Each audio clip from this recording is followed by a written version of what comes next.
نحمده ونصلي ونسلم على رسوله الكريم اما بعد فاعوذ بالله من الشيطان الرجيم بسم الله الرحمن الرحيم لا يحب الله الجهر بالسوء من القول الا من ظلم وكان الله سميعا عليما صدق اللہ العظیم۔ آج 5ویں تراویح ہے اور اس میں 6واں پارہ مکمل اور 7ویں پارے کا ایک پاؤ تلاوت ہوا ہے، اسی میں سے انشاءاللہ چند آیات کا خلاصہ ہوگا۔ اللہ رب العزت برائی کو پسند نہیں فرماتے مگر جس پر ظلم کیا جائے، یعنی کہ اگر کوئی بندہ ویسے تو برائی کی تشہیر کرنا یا اسی طرح سے اعلانیہ گناہ کرنا یہ اللہ کے یہاں ناپسندیدہ ہے۔ گناہ دو طرح کے ہیں، ایک ہیں مخفی پوشیدہ گناہ ہوتے ہیں اور ایک وہ ہوتے ہیں جو اعلانیہ اور سب کے سامنے ہیں۔ تو یہ جو اعلانیہ گناہ تو دونوں ہی ہیں، لیکن جو اعلانیہ گناہ ہے یہ اللہ کو زیادہ ناپسندیدہ ہے اللہ کو۔ اور بلکہ ایک روایت میں تو ہے کل امتی معافن الا المجاہرین، کہ میں آپ علیہ السلام فرمائے کہ ساری امت کو معاف کر دیا جائے گا سوائے جو مجاہر ہیں۔ مجاہر مطلب جو جہر کے ساتھ اونچی گناہ کرنے والے، اعلانیہ گناہ کرنے والے، ان کو اللہ معاف نہیں کرے گا۔ تو اعلانیہ گناہ جو ہے وہ پسندیدہ نہیں ہے، باقی گناہ تو گناہ ہی ہے۔ اعلانیہ کا یہ ہے کہ بندہ گواہ زیادہ کر لیتا ہے، 10 بندوں کے سامنے گناہ کیا، یہ 10 بندے گواہ ہیں کہ ہم نے اس کو دیکھا چوری کرتے ہوئے، ہم نے اس کو دیکھا ڈاکہ ڈالتے ہیں، ہم نے اس کو دیکھا برائی کرتے ہیں، ہم نے اس کو دیکھا شراب پیتے ہوئے، یہ گواہ بن گئے ہیں۔ اب اگر یہ توبہ کر بھی لیتا ہے اس کا نقصان ہی ہوگا، توبہ کر بھی لیتا ہے کل کو یہ نہیں جینے دیں گے، دنیا میں یہ ہوگا کل کو کہ ہمیں پتہ ہے تیرا، صرف ایک بول ہی کافی ہوتا ہے دل توڑنے کے لیے کہ ہمیں تیرا پتہ ہے، ہمیں ہمارے سامنے نہ بن کے دکھا، ہمیں تیرا پتہ ہے۔ تو یہ ایک بول ہی کافی ہوتا ہے، اور آخرت میں وہ الگ سے گواہ ہے، کیونکہ ہمارا تو ایمان ہے، قرآن ہم پڑھتے ہیں کہ جس زمین پہ آپ سجدہ کرو گے وہی گواہ، وہ بھی گواہی دے گی، برائی کرو گی تو بھی گواہی دے گی، اعضاء انسان کی گواہی دیں گے۔ تو یہ سارے کے سارے زمین ہے، اپنے اعضاء ہیں، دوسرے ہیں، یہ سارے گواہ ہیں۔ تو اس لیے اعلانیہ گناہ میں گواہ زیادہ بن جاتے ہیں، تو اس لیے اللہ کو اعلانیہ گناہ پسند نہیں ہے۔ باقی یہ ہے کہ اگر کوئی بندہ اپنے یعنی کہ اس پر ظلم ہو، کوئی زیادتی ہو کوئی، تو اگر وہ قانونی چارہ جوئی کرتا ہے، انصاف کے لیے ہاتھ پاؤں مارتا ہے تو اس کو اجازت ہے، اس کو اجازت ہے۔ اگر وہ اپنی دکھڑا کسی کو سناتا ہے کہ میرے ساتھ فلاں بندے نے زیادتی کی ہے، میرے ساتھ فلاں کا ظلم ہے، تو یہ غیبت میں شمار نہیں ہوگا۔ باقی اگر صبر کر جاتا ہے تو پھر اللہ کی طرف سے اجر ہے، لیکن کئی دفعہ ایسا ہوتا ہے صبر کا پیمانہ بھی لبریز ہو جاتا ہے، یعنی کہ معاشرے میں ظلم اتنا چل رہا ہے کہ بندہ ایک ٹائم پر صبر کرتا رہتا ہے پھر پھٹ پڑتا ہے۔ صبر کا جب پیمانہ لبریز ہوتا ہے پھر پھٹ جاتا ہے۔ تو بہر کیف ایک حد تک صبر ہوتا ہے، لیکن بہر کیف یہی ہے کہ ظلم کا اپنا بدلہ ایک حد تک آپ لے سکتے ہیں، اور معاف کر دیں تو بھی اللہ کے ہاں اجر کا باعث ہے۔ آگے چل کے جیسے وہ نصارہ کا جو عقیدہ آیا تھا کہ یہود کا نصارہ کا ہم نے عیسیٰ علیہ السلام کو معاذ اللہ سولی چڑھا دیا، قتل کر دیا، اس طرح، تو آج کی آیات میں وَقَوْلِهِمْ إِنَّا قَتَلْنَا الْمَسِيحَ عِيسَىٰ ابْنَ مَرْيَمَ رسول اللہ، کہ ان کا یہ کہنا ہم نے عیسیٰ بن مریم کو قتل کر دیا، ما قتلوا ما صلبوا ولكن شُبِّهَ لَهُمْ، نہ انہوں نے قتل کیا نہ سولی چڑھایا، بلکہ اللہ نے انہیں مشابت میں ڈال دیا، شش و پنج میں، یا انہیں اللہ نے بھلیکے میں جسے کہتے ہیں ڈال دیا۔ عیسیٰ علیہ السلام کو کوئی قتل نہیں کیا، بر رفعہ اللہ الیہ، بلکہ عیسیٰ علیہ السلام کو تو اللہ نے اپنی طرف اٹھا لیا، قرب قیامت میں اللہ ان کو نازل فرمائیں گے۔ آگے سورہ مائدہ ہے، مائدہ کا معنی دسترخوان، چونکہ آگے چل کے سورت کے آخر میں عیسیٰ علیہ السلام کی قوم کا تذکرہ ہے جنہوں نے عیسیٰ علیہ السلام سے ڈیمانڈ کیا تھا کہ اپنے اللہ سے کہیں انزل علینا مائدۃ من السماء، کہ آسمان سے ہمارے اوپر دسترخوان نازل کریں۔ تو وہ مائدہ دسترخوان کو کہتے ہیں، اس کا تذکرہ ہے، اس کی مناسبت سے سورہ مائدہ، سورت کا نام سورہ مائدہ ہے۔ یہاں پہ کچھ حرام چیزوں کا ذکر ہے، حرمت علیکم المیتۃ والدم ولحم الخنزیر، کہ بعضی چیزیں ایسی ہیں جو حرام ہیں تمہارے اوپر، جیسے مردار ہے، خنزیر کا گوشت ہے، یا اسی طرح سے وہ ذبیحہ جس پر غیر اللہ کا نام لیا جائے۔ ہمیشہ کوئی بھی کام کرنا ہے تو ہمارا ایمان ہے کیا کرنا ہے؟ اللہ کا نام لینا ہے۔ مثال کے طور پر بکری ذبح کرتے ہیں تو کس کا نام لینا ہے؟ اللہ کا نام لینا، کسی نیک سے، بلکہ ایون کہ نبی کا نام بھی نہیں لینا۔ ہم نے کیا کرنا ہے؟ فَكُلُوا مِمَّا ذُكِرَ اسْمُ اللَّهِ عَلَيْهِ، جس پر اللہ کا نام لیا گا وہ کھاؤ، اللہ کا نام لینا ہے۔ ہاں، نام اللہ کا لے کے ذبح کریں، پھر اصالِ ثواب جسے مرضی کریں۔ یہ میں بکرا ذبح کر رہا ہوں، یہ جو ہے وہ بھلے قربانی کا ہو، بھلے عقیقے کا ہو، باقی صدقے کا جو بکرے کا کنسیپٹ ہے یہ ویسے ہی ہم نے جوڑ دیا ہے. صدقے اور بکرے کا کالے بکرے کا کوئی کنسیپٹ کوئی دین میں تصور نہیں ہے.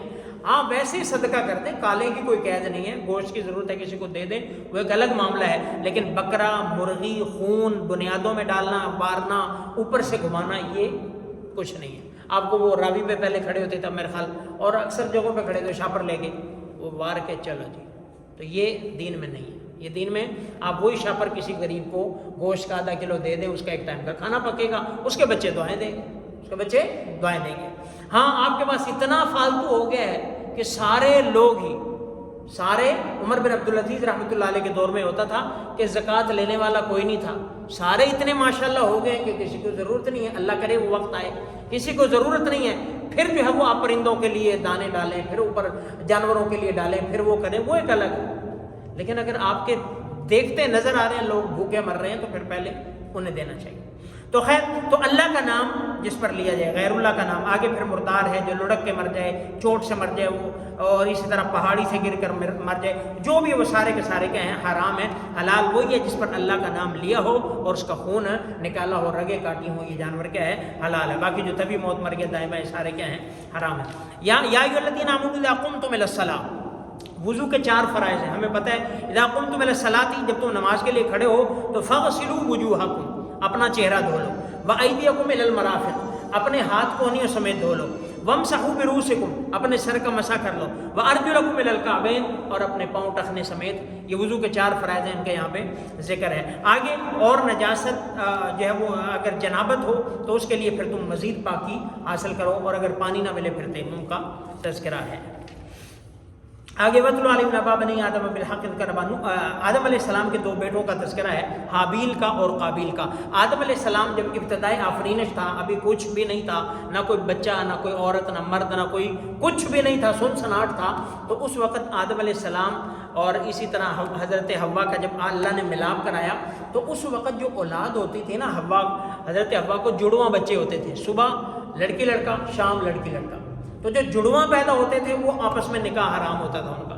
جس طرح آج کی شریعت میں ہمارے جو دین ہے, ہمارے پیارے پیغمبر کا, ایک ماں کے پیٹ سے جو پیدا ہوئے ہیں وہ آپس میں کیا ہیں حرام ہیں, وہ آپس میں تو وہاں ایسا نہیں تھا. وہاں صبح شام کا چکر تھا کہ جو صبح ایک پیٹ سے پیدا ہوئے اکٹھے جڑواں, وہ ایک دوسرے کے لیے حرام ہیں. ہاں صبح جو پیدا ہوا وہ شام والے کے لیے, صبح والی لڑکی شام والا لڑکا, یا شام والی لڑکی صبح والے لڑکے سے نکاح ہو سکتا تھا.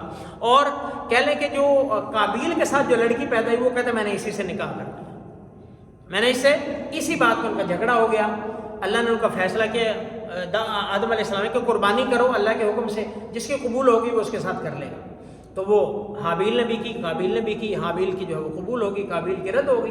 وہ غصے میں آ گیا, اس نے اپنے بھائی کو قتل کر دیا. اور یہ پہلا قتل تھا روئے زمین پر. اب پتہ نہیں تھا کرنا کیا ہے, پھر اللہ نے اس میں ذکر کیا کہ قتل تو کر دیا, لاش لے کے پھر رہا ہے کبھی کہیں کبھی کہیں, کیا کروں اس کا, کیا کوئی سمجھ ہی نہیں ہے. تو پھر اللہ نے کوا بھیجا کہ ایک کوا, اس نے مردار کوا اٹھایا ہوا تھا, اس نے اس کو اس کے سامنے مٹی کھود کے اس میں دفن کیا. پھر اس کو بھی اسی کا آئیڈیا اس نے جو ہے وہ لے لیا اور ویسے ان کو مٹی کھود کے اس میں دفن کر دیا.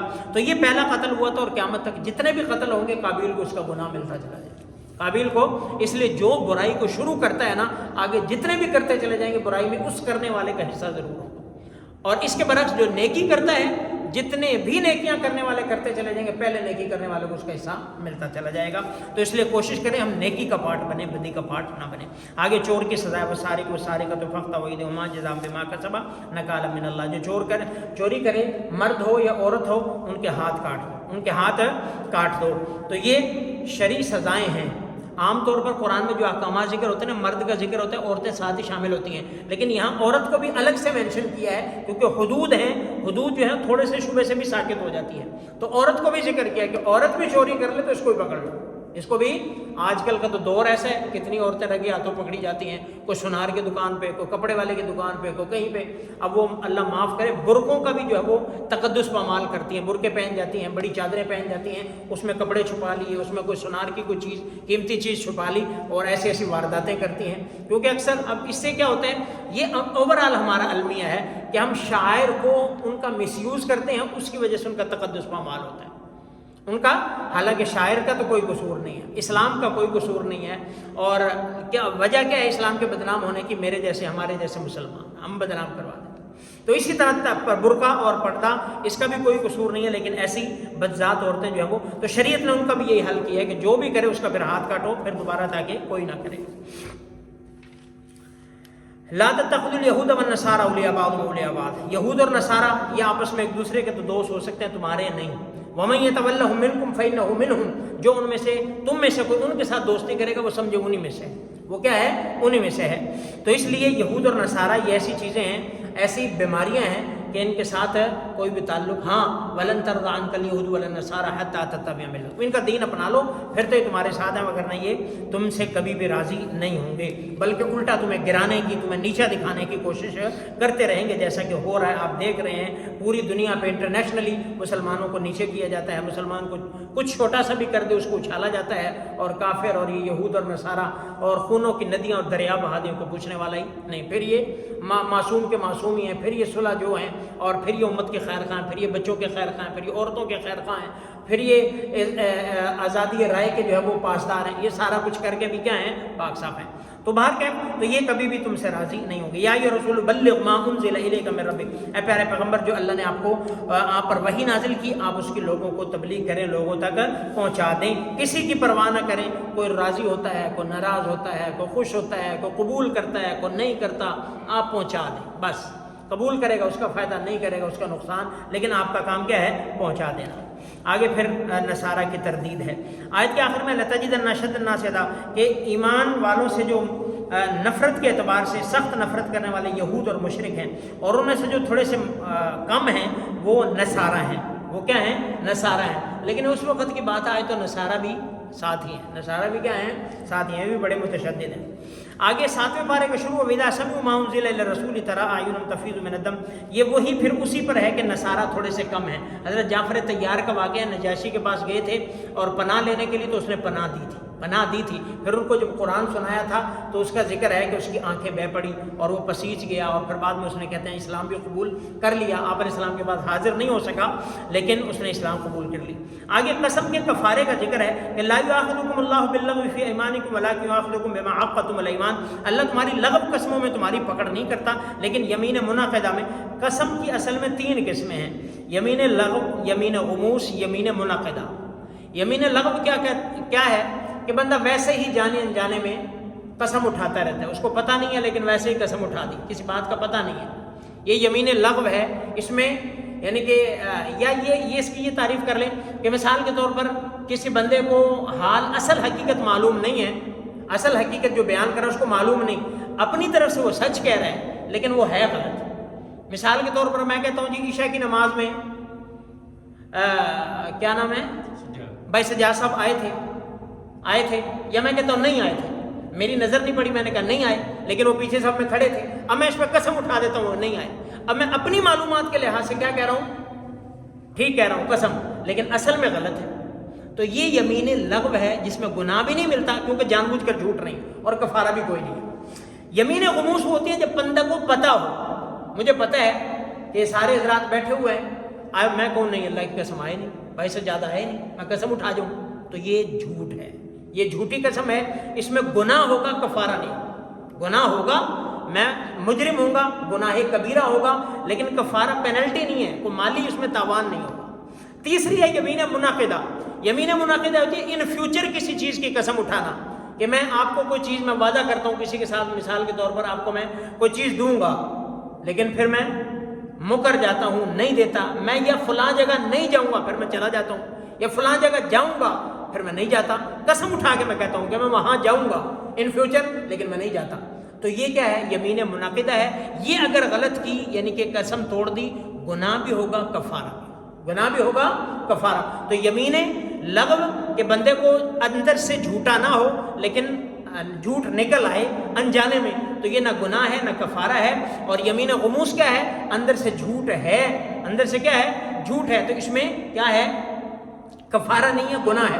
ان فیوچر اگر کوئی جھوٹ بولتا ہے تو پھر اس میں کفارہ بھی ہے اور کیا ہے گناہ بھی ہے. تو یہ قسم توڑے گا تو پھر اس میں کیا ہے 10 مسکینوں کو کھانا کھلائے اور یا کپڑے پہنائے یا ایک غلام آزاد کرے. اگر کوئی بھی حیثیت نہ ہو تو پھر 3 روزے. یہ تمہاری قسموں کے توڑ دینے پر اس کا کفارہ ہے. آگے شراب کی حرمت ہے. یا ایھا الذین آمنوا انما الخمر والمیسر والانصاب والازلام کہ ایمان والو شراب, جوا, اسی طرح تیر پھینکنا, یہ سارے کے سارے. تیر پھینکنے سے مراد وہ پہلے جو جاہلیت کے زمانے میں فال نکالتے تھے وہ تیر نہیں, فال نکالنے والے, یہ سارا کا سارا گندگی ہے. فجتنبو, اس سے تم بچو. یہ شراب سے, جوؤں سے, ان سے تم اپنے آپ کو بچاؤ.